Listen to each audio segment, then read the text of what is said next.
Everybody is entitled, if they have the capacity, to register a party na watembee Kenya wauze sera zao.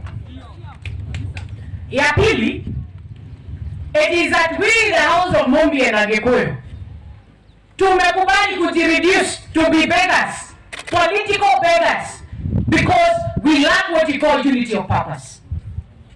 When today you talk about a few of our brothers and sisters who have been lucky to form political parties, the biggest question should be, wape wale wengine ambao wako na vyama zao? We are a divided house and we cannot blame anybody ambaye amekimbia kwa uwanja anakuja Mlima Kenya na anaongea na hao raia.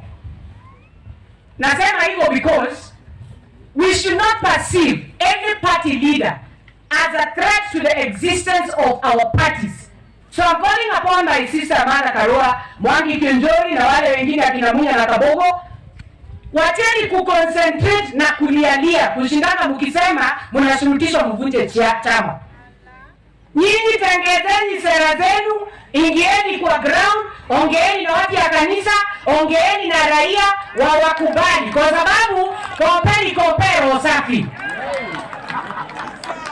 Manake tukiambia hawa raia ati ya kwamba wanafungiwa kuna chama zinaambiwa zivunjwe, swali ile raia wa kawaida atauliza ni hii: nani huyu ulikataa ama alikukataa? Farasi ni wawili.